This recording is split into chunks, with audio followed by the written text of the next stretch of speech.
नमस्कार दोस्तों, मैं पायल अरोड़ा आपके खुद के चैनल में आपका स्वागत करती हूँ। जैसा कि आप लोगों को पता है कि हम इंक्लूसिव एजुकेशन की बुक हमने स्टार्ट कर रखी है।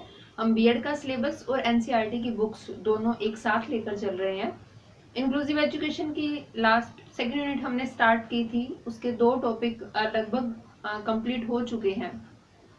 अभी एनसीईआरटी की बुक्स के हमने 2 चैप्टर कर लिए, फ्रेंच रेवोल्यूशन कर लिया, रशियन रेवोल्यूशन कर ली।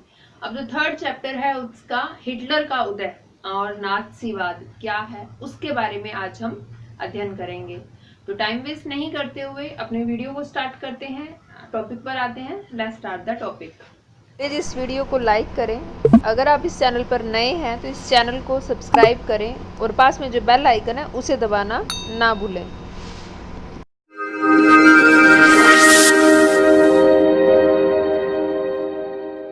देखो, सबसे पहले देखते हैं इस लेसन का नाम, जो 3rd चैप्टर है हमारा, नाथसीवाद और हिटलर का उदय। 9th क्लास का जब चैप्टर स्टार्ट होता है तो उससे पहले एक छोटे से बच्चे की कहानी दी हुई है। हेलमुट नाम के बच्चे की कहानी नहीं कह सकते, एक छोटा सा इंसिडेंस बताया हुआ है। उससे आगे का पूरा लेसन डिटेल में एक्सप्लेन किया हुआ है। वो क्या कंडीशन थी, क्या सिचुएशन आई वहां पर 1945 के बाद, उस चीज की, उस सिचुएशन के बारे में बताया और उस सिचुएशन के ऊपर ही आगे पूरा का पूरा लेसन डिपेंड करता है। क्या सिचुएशन वो बताई थी? 1945 की बात है। हेलमुट नाम का एक बच्चा था, जर्मनी का था, ऑब्वियसली जर्मन बच्चा था वो। एक दिन वो रात को अपने घर में सोया हुआ था, अभी नींद नहीं आई थी, तभी उसके पास के कमरे में उसके मदर और फादर बैठे थे और आपस में धीरे धीरे कुछ फुसफुसा रहे थे, कुछ बातें कर रहे थे। तो हेलमुट ने कान लगाकर सुना कि वो क्या बातें कर रहे हैं। तो हेलमुट के जो पिता थे उन्होंने क्या कहा, उन्होंने कहा कि वो पेशे से एक डॉक्टर थे, तो उन्होंने कहा कि मैं पूरे परिवार को कुछ मेडिसिन दे के सुसाइड कर ले हम, या मैं अकेला मर जाऊं। मतलब इस तरह की बातें कर रहे थे। तो हेलमुट बहुत हैरान परेशान हुआ कि मेरे माता पिता ऐसी बातें क्यों कर रहे हैं। उसे कुछ समझ नहीं थी, 11 साल का था सिर्फ वो हेलमुट, तो उसे कुछ समझ नहीं आ रही थी कि भी मेरे पिता ऐसी बातें क्यों कर रहे हैं। अगला दिन हुआ तो हेलमुट के फादर उसे बाग में लेकर खूब घूमे फिरे, वो खूब मस्ती एंजॉयमेंट किया उन्होंने। और उसी दिन शाम को वही खबर आई कि हेलमुट के पिता ने ऑफिस के अंदर खुद को गोली मार ली और सुसाइड कर लिया। काफी हुआ कि भाई ये कैसे हुआ। हेलमुट को उस समय कोई कंडीशन समझ नहीं आ रही थी। हेलमुट के पिता जब वो बात कर रहे थे ना, माता पिता रात को बात कर रहे थे, तो कहीं ना कहीं मित्र राष्ट्रों की बात कर रहे थे कि जैसा हमने उन मित्र राष्ट्रों के साथ किया है अब वो भी हमारे साथ वैसा ही करेंगे, जैसा हमने यहूदियों के साथ किया है वो भी हमारे साथ वैसा ही अत्याचार करेंगे, हमें छोड़ेंगे नहीं। हेलमुट को कुछ भी समझ नहीं आ रहा था उस टाइम। तो उसने अगले दिन देखा कि उसके पिता ने सुसाइड कर लिया, घर पे बात हुई। हेलमुट ने इस घटना से पूरे रिलेट होकर अपने घर पर काफी टाइम तक खाना नहीं खाया कि उसकी माँ कहीं उसे जहर ना दे दे और उसे मार ना दे, कहीं आत्महत्या ना कर ले। ये पूरी कंडीशन किस चीज को इंडिकेट करती थी? ये पूरी कंडीशन 1945 की सिचुएशन को इंडिकेट कर रही थी, जब हिटलर अपनी चरम सीमा पर पहुंच गए थे और जर्मन के अंदर खूब उनका साम्राज्य स्थापित हो गया था। तो उस हिटलर ने क्या किया था, मतलब एक नाथसीवाद, एक समुदाय को उन्होंने जन्म दिया, उसके प्रणेता माने जाते हैं हिटलर। तो उस वक्त सिर्फ जर्मन, जो प्रॉपर जर्मनी के हैं, वहां पर जो यहूदी हैं उनको भी मार काट की थी, सबको मारा गया था। तो उनके जो हेलमेट के फादर थे ना, वो जर्मन थे, नाथसीवाद के समर्थक थे। तो उनको डर था कि जिस तरह हिटलर का हमने समर्थन किया और नाथसीवाद का हमने समर्थन किया, जैसे उन्होंने अत्याचार किया था पूरे देश के ऊपर, यहूदियों को मारा गया था, नॉन जर्मन जो थे उनको मार दिया गया था, मौत के घाट उतार दिया गया था। अब जब नाथसीवाद का अंत होने वाला है, नाजीवाद का अंत होने वाला है, तो हमारी भी वही कंडीशन होगी जो हमने उन लोगों के साथ किया है। कहीं ना कहीं उनके दिमाग में, हेलमुट के पिता के दिमाग में एक डर था कि उनसे इतनी दर्दनाक मौत लेने की बजाय क्यों ना आत्महत्या कर ली जाए। तो इस वजह से उन्होंने आत्महत्या की थी। हेलमुट उस समय उस कंडीशन को समझ नहीं पा रहा था। इस हेलमुट के इस कंडीशन के बाद आगे हम देखेंगे कि क्या कंडीशन हुई, कैसे उसने सारी सिचुएशन को समझा और हिटलर का उदय कैसे हुआ। अब ये घटना 1945 की थी। देखो उस समय कंट्री जो यूरोप था दो गुटों के अंदर बंटा हुआ था, एक थे मित्र राष्ट्र और एक थे दूरी शक्तियां। जर्मनी उस टाइम, हिटलर क्या चाहता था कि जर्मनी को इतना पावरफुल बना देना चाहता था कि उसके आगे कोई भी पावर टिक ना पाए।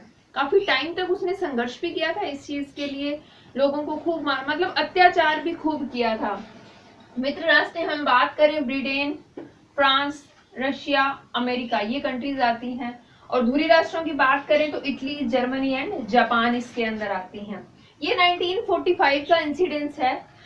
जर्मनी ने क्या किया, मित्र राष्ट्रों को समर्पण कर दिया, क्योंकि हिटलर समझ गया था कि अब शासन करना पॉसिबल नहीं है। तो उसने मित्र राष्ट्रों को, मतलब इन राष्ट्रों को अपने समर्पण कर दिया था। हिटलर और गोबल्स ने बर्लिन के अंदर एक बंकर के अंदर पूरे परिवार के साथ आत्महत्या कर ली थी। अब हिटलर खत्म हो चुका था, हिटलर मर चुका था।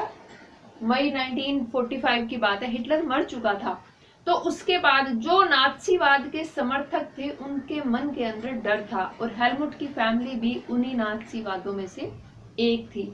इस वजह से ही हेलमुट के पिता जो थे उनके मन में एक डर था कि अब हमारा क्या होगा, जैसे नात्सीवाद लोगों ने, हिटलर ने अत्याचार किए, अब हमारे ऊपर भी वैसा ही बर्बर अत्याचार होगा, हमें भी वैसी ही बेआवा मौत दी जाएगी। इस वजह से उनके मन में डर था और उन्होंने आत्महत्या कर ली। अभी इस कंडीशन से हम देखेंगे, अभी यहाँ पर तो मैंने बता दिया कि हिटलर ने अपना समर्पण कर दिया और उसने सुसाइड कर लिया था, अपने पूरे परिवार के साथ आत्महत्या कर ली।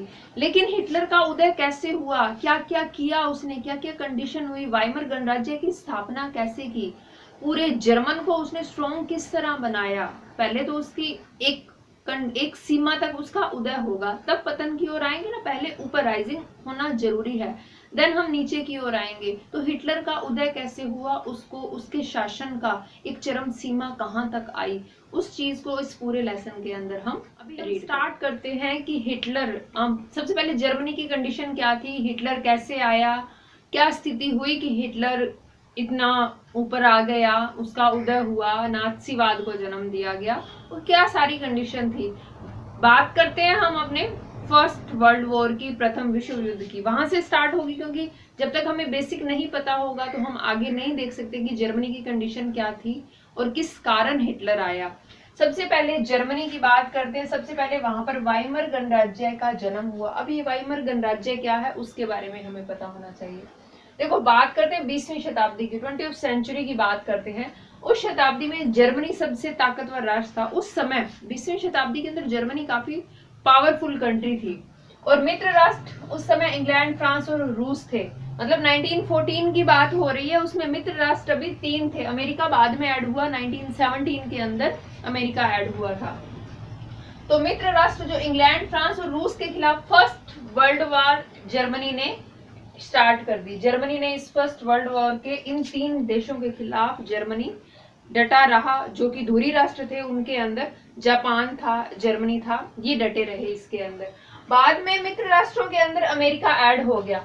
मित्र राष्ट्रों के साथ 1917 की बात करें तो अमेरिका उनके साथ ऐड हो गया। अब क्या हुआ, अमेरिका बहुत पावरफुल कंट्री थी, आज भी है, उस समय भी अमेरिका बहुत पावरफुल कंट्री थी। तो अमेरिका उनके अंदर ऐड हो गया, जिससे क्या हुआ, जो मित्र राष्ट्र थे उनकी पावर बढ़ गई, काफी स्ट्रॉन्ग हो गए वो। कहीं ना कहीं जो जर्मनी, जापान, जो दूरी राष्ट्र थे, वो इटली, जर्मनी, जापान, ये पीछे की ओर आने लगे। 1918 के अंदर जर्मनी इन शक्तियों से हार गया।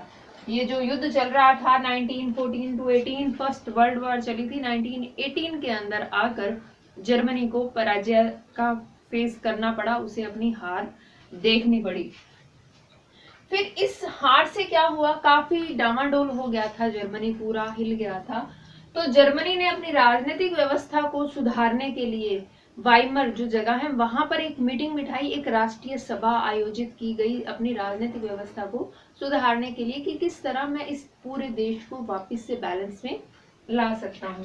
तो जर्मनी ने राजनीतिक व्यवस्था को सुधारने के लिए वाइमर के अंदर, वाइमर जगह का नाम है, एक राष्ट्रीय बैठक बुलाई और वहां पर क्या किया, सबकी सलाह लेकर लोकतांत्रिक संविधान पारित कर दिया। और जर्मन की संसद, उसका जन्म देखो, वहां पर हमने रशिया की संसद का भी हमने बात की थी कि क्या नाम था। यहाँ पर जर्मन की संसद की बात करें तो जैसे इंडिया के अंदर हमारी पार्लियामेंट का नाम संसद ही है और हर कंट्री के अंदर अलग अलग है। जैसे जर्मन की बात करें तो वहां पर की जो संसद थी उसका नाम था राइक्सटॉग। जैसे हमने लास्ट चैप्टर जब हम कर रहे थे रशियन रेवोल्यूशन, तो उसके अंदर मैंने रशिया की संसद का नाम बताया था कि क्या था। तो आप कमेंट बॉक्स में बताना कि रशिया की संसद का, पार्लियामेंट का क्या नाम है। तो जर्मन की संसद का नाम क्या था, राइक्सटॉग। उसके लिए चुनाव हुए, लेकिन ये जो सारा सिस्टम वाइमर गणराज्य का सिस्टम बनाया गया था, जर्मनी के कुछ लोगों को पसंद ही नहीं आया, वो उस चीज के लिए एग्री नहीं हुए। इधर तो ये सिस्टम पसंद नहीं आया, ऊपर से मित्र राष्ट्रों के साथ जो संधि हुई वर्साइल एरिया के अंदर हुई थी, वर्साई की संधि जिसे बोलते हैं हम, वो जो संधि हुई थी कि यहाँ पर मैंने कहा ना कि यहाँ पर इन शक्तियों से हार गया था, तो मित्र राष्ट्रों से इन्होंने संधि कर ली थी एक। तो इस संधि के उपरांत क्या कंडीशन हुई, ये जो संधि हुई इसके अंदर मित्र राष्ट्रों के साथ वर्साई की जर्मनी को बहुत अपमानजनक लगी। अपमानजनक क्यों लगी जर्मनी को, क्यों अपनी इस संधि के अंदर इंसल्ट लगी, इस संधि के बेस के ऊपर जर्मनी की 10% जो पॉपुलेशन है, जो आबादी है, वो फ्रांस में गई। 13% जो उसका भूभाग था, मतलब एरिया था, उसकी लैंड थी, वो गया। 75% वहां के जो आयरन के भंडार थे, लोह भंडार थे, वो फ्रांस को दे दिए गए। 26% जो कोयला के भंडार थे, माइंस थी, वो दे दी गई फ्रांस को। ये पूरा जर्मनी को काफी अप लेकर चला था, वहां की इकोनॉमी को बैलेंस करने के लिए था ये सारा। तो इतना जो डाटा था वो सारा का सारा फ्रांस को दे दिया गया। क्यों दे दिया गया, क्योंकि फ्रांस मित्र राष्ट्रों में था। फ्रांस, इंग्लैंड, रूस, अमेरिका, इनके अंदर बांट दिया गया। जो पास में लगता था जिस एरिया को, उसको दे दिया गया जर्मनी को पीछे करने के लिए। और एक काम किया गया इस संधि के अंदर, एक गलत काम और लगा उन्हें कि वो गलत था, शायद गलत नहीं था, क्योंकि पहले जर्मनी वालों ने बहुत ज्यादा अत्याचार किए थे हिटलर के टाइम। हिटलर जब आया था तो बहुत अत्याचार हुए थे। तो युद्ध में युद्ध अपराध अनुच्छेद वहां पर चलता था, जो ऑल ओवर हम कॉन्स्टिट्यूशन की बात करें वर्ल्ड के, तो युद्ध अपराध अनुच्छेद था। उसके तहत जर्मनी के ऊपर एलिगेशन लगाया गया कि इस युद्ध की जितनी भी हानि हुई है वो जर्मनी के कारण हुई है, जितनी भी क्षति हुई है इस युद्ध से देश को, विश्व को, वो जर्मनी के कारण हुई है। और जर्मनी के ऊपर लमसम 6 अरब पौंड का जुर्माना लगा दिया गया। 6 अरब पौंड जर्मनी को पे करना था मित्र राष्ट्रों को। तो जिसकी वजह से जर्मनी की जो पूरी राजनीतिक व्यवस्था थी और आर्थिक अर्थव्यवस्था थी, वो काफी बिगड़ गई थी, वो हालत काफी खराब हो गई थी। तो कहीं ना कहीं मित्र राष्ट्रों ने उनके ऊपर बहुत ज्यादा भार डाल दिया था, जिसकी वजह से ये वाइमर गणराज्य भी असफल हुआ, लोगों ने इसको माना नहीं। और दूसरा, उनके ऊपर ये जो वर्साई की संधि हुई थी, वर्साई की संधि का ध्यान रखना कि क्या था, मित्र राष्ट्रों और जर्मनी के बीच में हुई संधि, जिसके अंतर्गत उनकी जमीन का, उनके आर्थिक भंडारों का, उनके कोयलों का, उनके खनिज संसाधनों का और उनकी आबादी तक का जो कुछ पार्ट है अलग अलग परसेंटेज बेस के ऊपर, वो मित्र राष्ट्रों के द्वारा छीन लिया गया था। आगे क्या कंडीशन हुई वो भी देखिए। ये जो फर्स्ट वर्ल्ड वॉर हुई, अभी अपने वाइमर गणराज्य की जर्मनी की बात कर रहे थे, तो फर्स्ट वर्ल्ड वॉर हुई तो पूरे यूरोप पर क्या इफेक्ट पड़ा उसका, उस वाइमर गणराज्य के ऊपर क्या इफेक्ट पड़ा, जर्मनी के ऊपर कितना इफेक्ट पड़ा, या यूरोप के ऊपर, पूरे यूरोप पर उसका कितना इफेक्ट पड़ा, उस युद्ध का असर देखते हैं। क्योंकि इन चीजों को जानना इसलिए जरूरी है क्योंकि नाज़ीवाद कैसे पता चलेगा, हिटलर कैसे आया, क्या कंडीशन पैदा हुई कि हिटलर को आना पड़ा, या हिटलर का इतना उदय हुआ, कि क्या गलत था क्या सही था, उस चीज को जानने के लिए जर्मनी का पहले राजनीतिक और आर्थिक स्ट्रक्चर जानना हमें जरूरी है। तो फर्स्ट वर्ल्ड वॉर हुई तो युद्ध का क्या असर हुआ उसको देखते हैं। युद्ध का असर सबसे पहले हम देखते हैं कि पहले जो यूरोप इतना समृद्ध था कि लोग उससे कर्ज लेते थे, कि अदर जितने भी कॉन्टिनेंट है वो उनसे कर्ज लेते थे। और इस फर्स्ट वर्ल्ड वॉर के 1914 से लेकर 1918 तक ये जो वर्ल्ड वॉर चली, इससे यूरोप की हालत इतनी खराब हो गई कि अब कर्ज इसको लेना पड़ा अदर कंट्री से। पहले ये कर्ज देने वाला था क्योंकि काफी समृद्ध था, काफी समृद्ध कंट्रियां थी इसके अंदर, लेकिन इस युद्ध की वजह से काफी जो स्थिति थी, आर्थिक स्थिति थी, काफी गड़बड़ा गई थी, काफी हिल गई थी, जिसकी वजह से ये कर्ज इसने अदर कंट्री से, अदर कॉन्टिनेंट से इसने कर्ज लिया। तो कह सकते हैं कि युद्ध से पहले जो यूरोप विश्व को कर्ज देने वालों में से था, अब वो कर्ज लेने वालों में आ गया। लेकिन यूरोप की सबसे बड़ी विडंबना क्या थी, सबसे बड़ी प्रॉब्लम क्या थी, या कहें कि सबसे बड़ी एक उसका गलत डिसीजन क्या था। सबसे बड़ी गलत बात उसके अंदर ये थी कि उस टाइम जो वाइमर गणराज्य जर्मनी का उदय हो रहा था, जो धुरी राष्ट्र थे, अभी बताया था कि मित्र राष्ट्र और धुरी राष्ट्र दो गुटों में डिवाइड हो गया था। जो धुरी राष्ट्र उसके अंदर स्पेशली जर्मनी की बात करें तो वहां पर जब वाइमर गणराज्य का उदय हो रहा था वाइमर गणराज्य का उदय हो रहा था,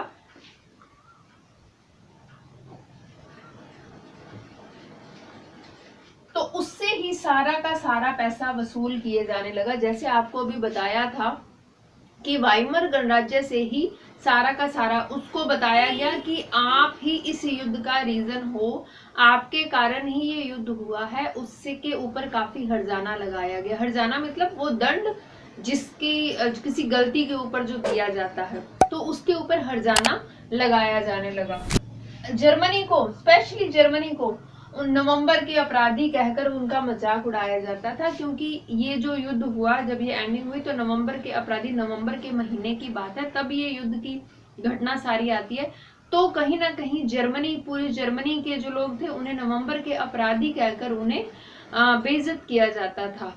और उस युद्ध के बाद यूरोप के अंदर एक और नई चीज सामने आई। पहले जो सिपाही मतलब सेना के अंदर भर्ती होना एक निम्न कार्य माना जाता था, अब सिपाहियों को, सेना के जो जवान हैं उनको काफी सम्मान पूर्वक देखा जाने लगा, उन्हें काफी सम्मान दिया जाने लगा।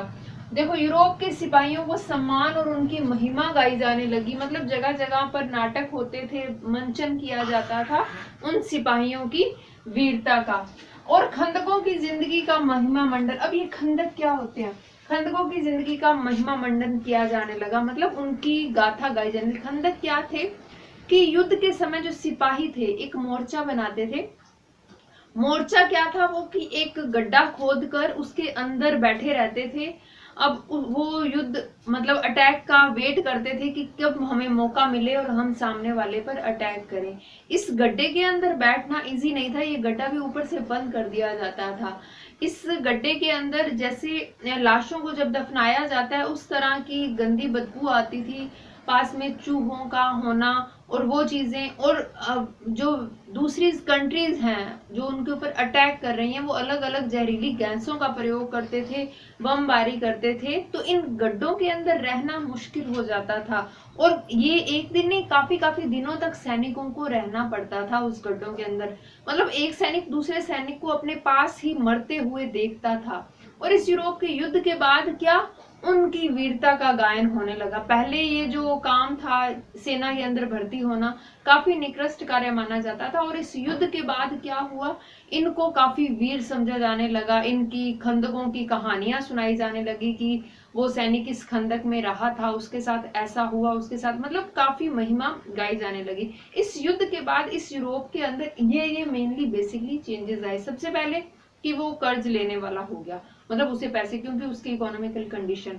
और जर्मनी का सबसे बुरा हाल हुआ, क्यों, क्योंकि सारा ब्लेम ही जर्मनी पर लगा दिया गया। फिर इन सिपाहियों की काफी महिमा मंडन किया जाने लगा, खंदकों का काफी महिमा मंडन किया जाने लगा। और भी क्या क्या इफेक्ट पड़े, युद्ध का तो इतना असर हुआ, और जर्मनी के ऊपर या यूरोप के ऊपर क्या इफेक्ट पड़े उसे हम अभी देखते हैं। राजनीतिक रेडिकलवाद, वहां पर आर्थिक संकट। देखो जर्मनी की जो कंडीशन थी उसके बाद यूरोप विद जर्मनी की भी बात कर रहे हैं हम, तो काफी आर्थिक संकट की कंडीशन आ गई थी वहां पर। इकोनॉमिकल कंडीशन बहुत ज्यादा बुरी हो गई थी, और वो सारा का सारा हर्जाना भी जर्मनी को ही भुगतना पड़ रहा था। तो बात करते हैं हम वाइमर गणराज्य की स्थापना के समय। देखो रूस, हमने रशिया क्रांति की बात करी थी, तो हमने देखा था कि 1914 से लेकर 18 फर्स्ट वर्ल्ड वॉर के बाद वहां पर जो सिचुएशन आई, वहां पर उस टाइम बोल्शेविक क्रांति चल रही थी। हमने रशियन क्रांति के अंदर हम पढ़ा, उसी कंडीशन के पैरेलल में, उसी टाइम के पैरेलल के अंदर जर्मनी की बात करें तो यहाँ पर उसी बोल्शेविक क्रांति की तर्ज पर जर्मनी में स्पार्टिस्ट लीग ने अपने क्रांतिकारी विद्रोह स्टार्ट कर दिया। ध्यान रखना वहां पर बोल्शेविक क्रांति चल रही है और यहाँ पर स्पार्टिस्ट लीग के जो क्रांतिकारी हैं उन्होंने अपनी क्रांति विद्रोह स्टार्ट कर रखा है। और इस क्रांति को जब स्टार्ट कर रखा था तो इसके अंदर समाजवादी लोग थे, लोकतंत्रवादी लोग थे और कैथोलिक गुटों के लोग थे। इन सब ने एक साथ गैदरिंग करके, एक साथ इकट्ठे होकर इन्होंने क्या डिसीजन लिया, इन्होंने कहा कि हमें एक निर्णय लेना चाहिए, जर्मनी के अंदर लोकतंत्रवाद का जन्म करना चाहिए, लोकतंत्रवाद वहां पर जर्मनी में होना चाहिए, तभी जर्मनी की जो आर्थिक कंडीशन है, राजनीतिक कंडीशन है, उसमें सुधार लाया जा सकता है। 1923 के अंदर आर्थिक संकट में रेडिकलवादियों को और बल दे दिया। रेडिकलवादी हमने 3 प्रकार के पढ़े थे, उदारवादी, परंपरा रूढ़िवादी और रेडिकलवादी मतलब परिवर्तनवादी। 3 टाइप्स के कहा था कि यूरोप के अंदर ये 3 कैटेगरी के लोग रह रहे थे। तो जो रेडिकलवादी थे, जो परिवर्तनवादी थे, वो इस टाइम बल पर आ गए 1923 के अंदर जब जर्मनी पर आर्थिक संकट आया। हालांकि पूरे यूरोप पर था, पर जर्मनी की बात करें, जर्मनी में ज्यादा क्यों था, आप लोगों को पहले भी बताया, क्योंकि सारा का सारा हर्जाना जर्मनी के ऊपर डाल दिया गया था, उसको टैक्स लगाया गया था, उससे हर्जाना भी लिया गया था, दंड स्वरूप उसे पैसा भी लिया गया था, जिसकी वजह से वहां पर जो स्वर्ण भंडार थे वो खत्म हो गए थे। पहले ले लिया गया कुछ कोयले के औद्योगिक भंडार कई जर्मनी से छीन लिए गए, फ्रांस जैसी शक्तियों ने उनसे ले लिए, और बाद में जब उन पर हर्जाना दिया गया तो सोने के द्वारा उस मुद्रा को उन्होंने पूरा किया, लेकिन फिर भी पूरा हो नहीं पाया, जिसकी वजह से आर्थिक कंडीशन काफी पीछे हो गई थी जर्मनी की। इस पर फ्रांसीसियों ने जर्मनी पे औद्योगिक, देखो उन्होंने क्या 1923 के अंदर जब आर्थिक संकट आया तो 1923 में जो जर्मनी के लोग थे उन्होंने कहा हर्जाना भी नहीं चुकाएंगे, अब कर्ज भी नहीं चुकाएंगे, क्योंकि हमारे पास अब और कुछ भी पैसा नहीं है। तो उन्होंने साफ मना कर दिया हर्जाना चुकाने से भी और कर्ज चुकाने से भी, क्योंकि लोन भी उठा रखा था और उनके ऊपर दंड स्वरूप हर्जाना भी लगा था। तो दोनों ही चीजें देने से उन्होंने डिनाई कर दिया कि हम ये चीज नहीं देंगे, हम ये पैसा, हम ये हर्जाना और नहीं चुका सकते।